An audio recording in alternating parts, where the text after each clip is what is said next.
300 से ज्यादा नागरिक घायल बताए जा रहे हैं। इस सब के बीच ईरान ने 3 इजरायली F-35 विमान गिराने का दावा किया है। हालांकि अब जो तस्वीरें सामने आ रही हैं, उसमें ईरान के हमलों को इजराइल जॉर्डन के आसमान में ही इंटरसेप्ट करता दिखाई दे रहा है। मतलब जो मिसाइलें इजराइल के बड़े शहरों को टारगेट करते हुए ईरान लॉन्च कर रहा है, वो इजराइल पहुंचने से पहले ही जॉर्डन के आसमान में ढेर कर दी जा रही है, जिससे ईरान बैकफुट पर नजर आ रहा है। इजराइल के 3 एयर डिफेंस सिस्टम उसके लिए रक्षा कवच की तरह काम करते हैं। पहला आयरन डोम, जो शॉर्ट रेंज मिसाइलों को इंटरसेप्ट करने में सक्षम है। दूसरा डेविड स्लिंग, जो मध्यम से लॉन्ग रेंज मिसाइलों को इंटरसेप्ट करता है।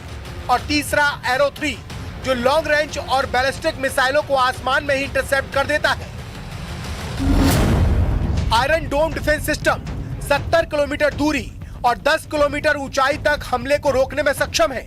आयरन डोम सिस्टम इजराइल में 2011 से ही तैनात है। David sling defence system 300 kilometre दूरी और 15 किलोमीटर ऊंचाई तक हमले रोकने में सक्षम है। David sling defence system Israel में 2017 से तैनात है।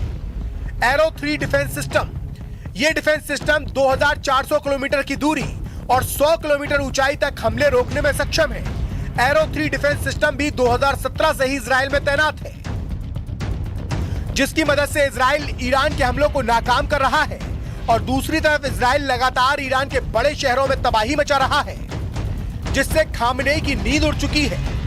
नेतन्याहू ने ईरान को चेतावनी देते हुए कहा है कि इजराइल की ओर से अब तक किए गए हमले तो कुछ भी नहीं है। आने वाले दिनों में इजराइल की सेना ईरान में और भी बड़े और खतरनाक हमले करने वाली है। הודות לתקיפות חיל האוויר והמודיעין המדויק של אגף המודיעין שנאסף במשך שנים, פרצנו את הדרך ללב איראן. לאחר פגיעה שיטתית ומתוחכמת במערכות ההגנה האווירית של איראן, מאות מטוסים וכלי טיס ישראלים אוחזים כעת בעליונות אווירית במרחב של מערב איראן וטהרן. वहीं ईरान की धमकी के बाद अमेरिका के राष्ट्रपति डोनाल्ड ट्रंप ने भी ईरान को सख्त लहजे में जवाब दिया है। ट्रंप ने वॉशिंगटन में सेना के 250वें वर्षगांठ पर आयोजित मिलिट्री परेड में बड़ा बयान दिया।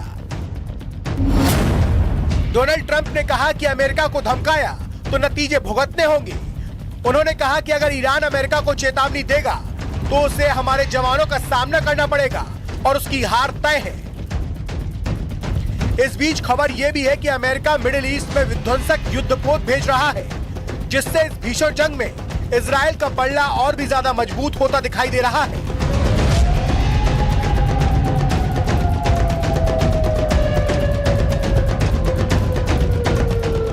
और इस बीच इजराइल के हमलों में तेहरान में ऑयल रिफाइनरी को भी भारी नुकसान पहुंचा है। हमले की वजह से तेहरान के शहरान ऑयल डिपो में 4 तेल टैंकों को गंभीर नुकसान हुआ है। ये बहुत बड़ा दावा किया जा रहा है, जिसकी वजह से ईरान की एनर्जी सप्लाई पर इसका सीधा असर देखा जा रहा है। तो एक और बड़ी चोट ईरान पर हुई है।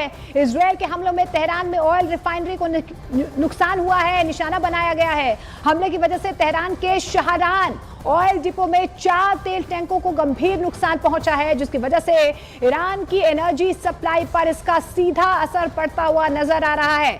तो हमले में 4 तेल टैंक जो है वो तबाह हो चुके हैं। भारी नुकसान यहां पर ईरान को हुआ है। शहरे रिफाइनरी को भी यहां पर नुकसान की खबर सामने आ रही है। लेकिन ईरान के हमदान एयरबेस की ताजा तस्वीरें सामने आई। इस एयरबेस को इजराइल ने निशाना बनाया था।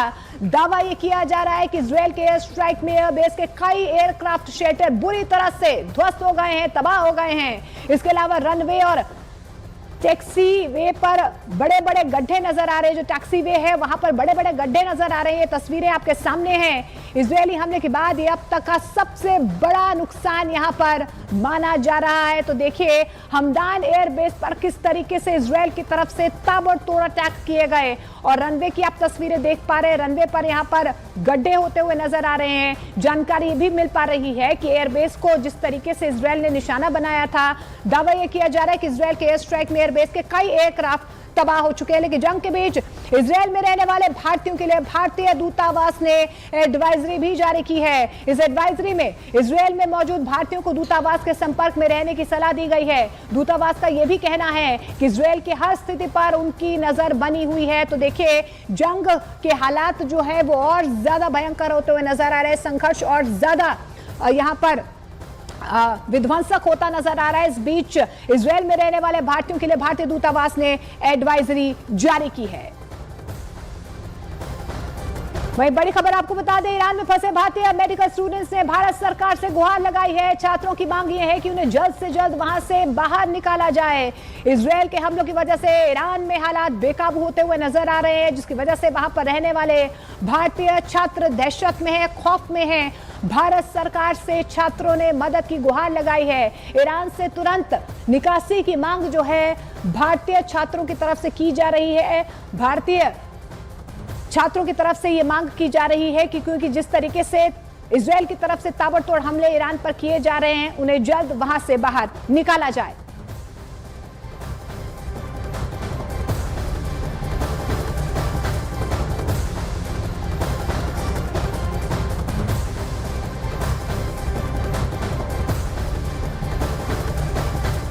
और खबरों में आगे बढ़ते हैं। अहमदाबाद विमान हादसे की जांच और ज्यादा तेज होती हुई नजर आ रही है। आपको बता दें, उच्च स्तरीय कमेटी की आज अहम बैठक होगी। केंद्रीय